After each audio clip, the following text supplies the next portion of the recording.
Hola, ¿qué tal? ¿Cómo están? Muy buenas tardes. Un gran saludo cordial para toda la teleaudiencia de 5 días en esta agradable pero calurosa tarde. Tiene jueves 25 de marzo. Estamos en los últimos días de este tercer mes del 2021. ¿Quién diría? Finalizado ya el primer trimestre de este año que mucho ha dado de qué hablar. Muchas expectativas de crecimiento y recuperación económica que se dan en los principales sectores de la economía. Nosotros en este espacio de Zona Agro hacemos el seguimiento de todos los factores, todos los elementos y todos los agentes que están involucrados no solamente en el sector primario, sino el secundario, el terciario y por supuesto en este programa vamos a hablar un poco de lo que tiene que ver con los pueblos originarios, el medio ambiente, el clima y el territorio por sobre todas las cosas, no solo en Paraguay, sino en la región y en el mundo, una problemática que se viene arraigando hace muchos años y que definitivamente creo yo que después de la pandemia es un año clave para replantearnos ciertas cuestiones que venimos arrastrando desde hace mucho tiempo. Pero para más detalles tenemos un entrevistado de primer nivel a quien le agradecemos por supuesto por su valioso tiempo en esta tarde. Está con nosotros Mauricio Mireles, él es oficial de políticas para pueblos indígenas e inclusión social, justamente para hablar de esto, de la situación y la realidad que están atravesando los pueblos indígenas a nivel regional. Mauricio, ¿cómo te va? Muy buenas tardes, gracias por tu tiempo. Hola David, muchísimas gracias por tenerme en el programa. Es un gusto estar contigo y con todos los televidentes. Muchas gracias. Mauricio, ¿hace cuánto tiempo estás trabajando en esta área? Bueno, trabajando en esta área ya son muchos años. Te estoy hablando de más de 15 años trabajando con organismos internacionales, con temas de inclusión social y felizmente también en el trabajo con pueblos indígenas en distintos países. No solamente con pueblos indígenas, también con varias comunidades afrodescendientes. Estuve algún tiempo trabajando en África, pero realmente es que a mí me motivan mucho los temas de inclusión social y he tenido el privilegio de conocer tu bello país. Qué bueno, Mauricio. ¿Cómo percibís la realidad, lastimosamente, de los pueblos indígenas que están muy abandonados, muy descuidados? Las políticas públicas aquí en el Paraguay no acompañan a los pueblos originarios y muchos de ellos, muchas etnias, van muriendo año tras año porque no tienen territorio, no tienen un clima adecuado, un ambiente adecuado para seguir desarrollándose. ¿Esto lo percibís así? Mira, yo creo que en toda América Latina vivimos una contradicción gigantesca.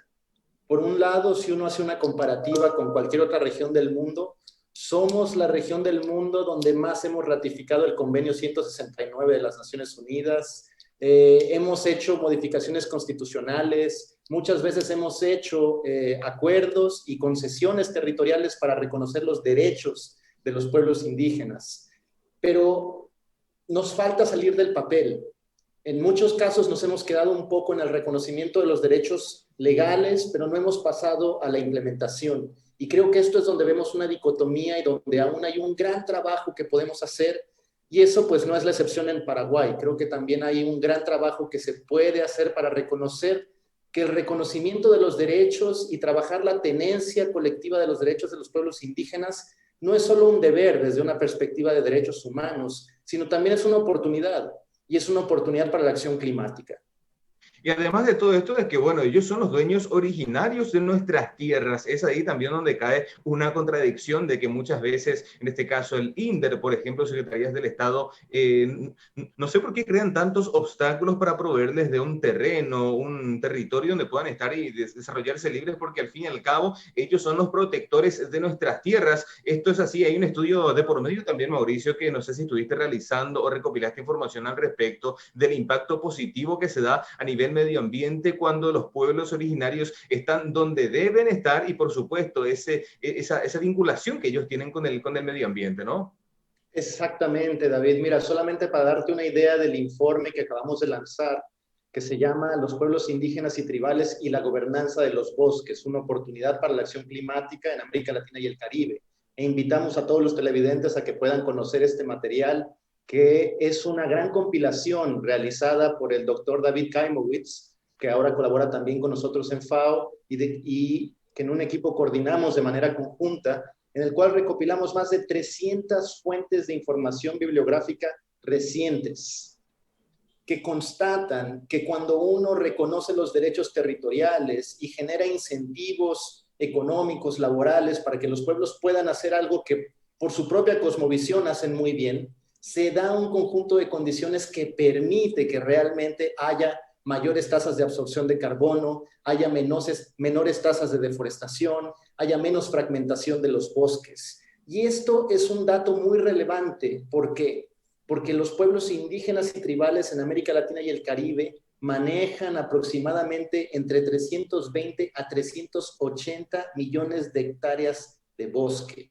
Eso vendría siendo equivalente a 3 veces el territorio de Colombia. Es más bosques que toda Indonesia o el Congo, que son los países que más se benefician en los mercados de carbono. Entonces, esto es una figura que muchas veces cuando generamos estrategias de mitigación al cambio climático, no lo estamos considerando, lo estamos viendo como una problemática histórica, estamos viendo como este conflicto entre la ciencia, reconocer a aquellos que estaban antes de que se generaran nuestras naciones-estados, en vez de verlo como lo que son, grandes sabios, grandes maestros, que tienen un legado gigantesco y que en este momento crítico que vive el mundo, tienen una pieza fundamental del rompecabezas para que podamos reinventar nuestras economías y pasar a modelos mucho más sostenibles desde la perspectiva de las soluciones basadas en la naturaleza. Y a todo esto podemos sumarle también, Mauricio, la cuestión de la tala desmedida de árboles, la deforestación que se da masivamente, por lo menos el ejemplo que tenemos acá en el Paraguay mismo, ¿no? El bajo control en estas áreas, por sobre todas las cosas en las áreas rurales, donde no hay muchos controles, hectáreas y miles de hectáreas se van devastando año tras año, y me imagino que también es una problemática transversal a toda la situación que afecta lastimosamente a los pueblos originarios, ¿no? Este es justamente uno de los temas que queremos abordar, que si bien en el informe reconocemos que hay un enorme capital natural y una gran capacidad para la gestión, porque comparativamente cuando uno analiza las áreas forestales en manos de los pueblos versus otras áreas, inclusive incluyendo áreas de protección natural, uno ve que las tasas de deforestación son muy inferiores en aquellas que están manejadas por los pueblos indígenas. Sin embargo, esto está cambiando y hay una urgente necesidad de cambiar los modelos y de trabajar más cercano con los pueblos porque las presiones están creciendo. Cada vez hay más presión por producir, por talar, por construir, por extraer, y de alguna manera toda esta competencia de sectores está generando que se vayan fragmentando estos bosques. Y si llegamos a un punto de inflexión, pues esto puede ser que ecosistemas tan emblemáticos como la Amazonía, por ejemplo, pase a ser una sabana.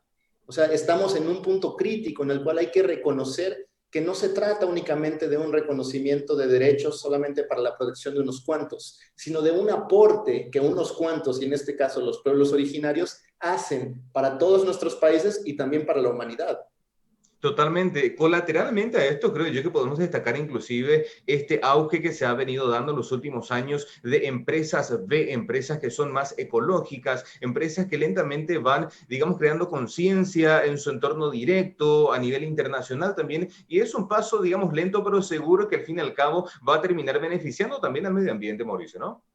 Es que, por supuesto, aquí no se trata de generar únicamente limitantes o normativas que no permitan hacer las cosas. Y de hecho, parte de lo que nos damos cuenta es que ese ha sido uno de los problemas. Cuando se generaron algunas reservas de parques nacionales con una visión de que este ecosistema nadie lo toca, nadie lo gestiona, también generaron algunas limitantes para personas que sabían gestionar, que sabían cómo trabajar con esos recursos. Y esas visiones no necesariamente son las que mejor funcionan. Lo que necesitamos son modelos flexibles y prácticos que permitan trabajar con distintos sectores, donde el gobierno, donde el sector privado, donde la academia puedan colaborar para cada uno aportar lo que se necesita y aprender de manera horizontal con los pueblos indígenas. No desde una perspectiva paternalista, no desde una perspectiva donde solamente yo sé porque tengo el conocimiento científico. Ellos tienen mucho a aportar. Y evidentemente eso puede ser utilizado para nuevos modelos económicos, para nuevos modelos de negocios, para una gestión más eficiente. Y particularmente con el manejo forestal sostenible, lo que vemos en muchos países es la ausencia de marcos legales, marcos regulatorios, incentivos fiscales que permitan de alguna manera que el manejo forestal comunitario tenga y sea el motor económico que permita a las personas tener y cumplir con su derecho a la autodeterminación. Entonces creo que hay un enorme potencial en lo que comentas tú. Totalmente, inclusive Mauricio, en los últimos años me ha tocado ver tímidos indicios de proyectos que buscan, digamos, dar un poco de oportunidades a las comunidades indígenas, trabajando, por ejemplo, con artesanos indígenas, algunos que hacen manualidades por las plazas. Hay algunas tímidas iniciativas, no sé por qué cuesta tanto adentrarse y darles oportunidad, porque más allá de la sabiduría que mencionabas, también vemos mucho talento de por medio. Mira, yo creo que esa timidez responde en parte al hecho de que por mucho tiempo se consideró que había un cierto conflicto, ¿no? Que si uno escogía el camino de la ciencia y la econometría, el camino del conocimiento ancestral iba en una dirección opuesta. Y más nos damos cuenta, y la ciencia constata, que ese no es el caso, que en realidad muchos de los mensajes que nos venían diciendo y alertando los pueblos originarios sobre los peligros de abusar de alguna manera de los recursos naturales o de algunas prácticas insostenibles, estamos llegando a un punto de alerta que estamos encontrando que eso es necesario. En cuanto a oportunidades, yo te puedo comentar que actualmente se está gestionando un proyecto muy grande desde FAO, que es lo que llamamos el proyecto PROESA, y que de alguna manera tiene esta intención de incluir ese componente de reforestar, pero reconocer que se tienen que generar incentivos económicos, sociales, para que esa recuperación del paisaje pueda ocurrir. Y que haya también un componente que apoye todo lo que tiene que ver con procesos legales, con procesos de titulación de tierras, que permite el engrane. Porque si uno no tiene los derechos territoriales, no tiene el incentivo para proteger el bosque que está ahí. Si uno no tiene las condiciones y el recurso, aunque uno quiera y tenga el título legal, no puede de alguna manera realizar la actividad económica forestal que es necesaria para que ese paisaje se recupere. Entonces se tiene que tener una estrategia integrada que vaya generando el actuar de muchos en este proceso. Y creo que ese es uno de los ejemplos donde tenemos que apostar más. Hay que hacer más como esto y escalarlo rápido, porque el tiempo pasa y de alguna manera la pandemia nos enseña que la vida no espera, ¿no? Es así mismo y definitivamente el tiempo pasa, son varios años ya de que varios pueblos, varias etnias y grupos originarios están descuidados, totalmente desamparados por el Estado. Y en ese sentido, Mauricio, ya aprovechando estos últimos minutitos que nos quedan de programa, preguntarte, quizás es una pregunta muy amplia, pero ¿qué es lo que tenemos que hacer como país para lograr esa mayor integración entre los pueblos originarios, el sector privado, el sector público, en base a toda la experiencia que vos tenés recorriendo básicamente el continente? Me imagino que alguna política que se haya propuesto ha sido beneficiosa para ambas partes. Mira, yo te voy a confesar algo que quizás te parezca curioso, pero yo soy fan y admirador del Plan Nacional de Pueblos Indígenas que ustedes han hecho en Paraguay. Me parece que como plan es fabuloso y lo que falta quizás son las condiciones para que este plan, que está a punto de ser finalizado, que siempre pasa en una etapa de validación, pase realmente a ser un eje que conduja el cómo el gobierno pasa a colaborar con los pueblos indígenas y que permita a otros sectores acercarse a este proceso. Yo creo que en términos de planificación, no hay nadie que le pueda enseñar a Paraguay qué hacer, ¿no? O sea, inclusive, por ejemplo, yo quedé súper sorprendido cuando vi el esfuerzo que se hizo por tener un eje que llamaron del abordaje intercultural en el Plan Nacional de la Reducción de la Pobreza, justamente entendiendo que con este 2% de la población se tiene que tener una estrategia diferenciada para asegurarse que no se venga una nueva imposición cultural.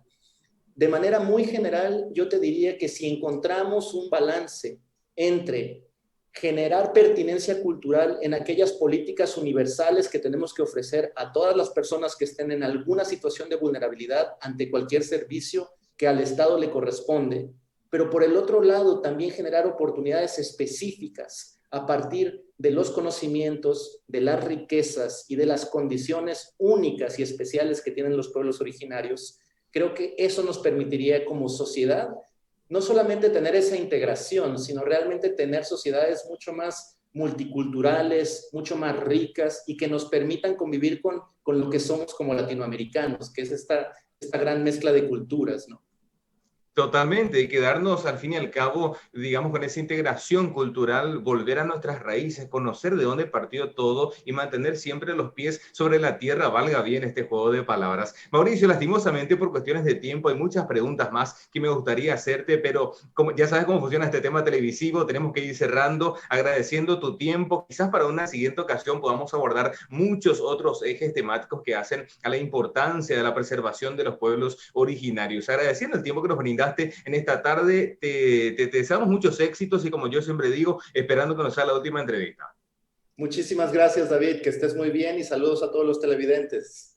Excelente, muchísimas gracias. Bien, con esto vamos llegando al final de este espacio denominado Zona Agro. Será hasta mañana con muchas más noticias, más invitados de primer nivel. Todo esto aquí por las pantallas de 5 Días TV. Será hasta más tarde. Gracias por la compañía. Chao, chao.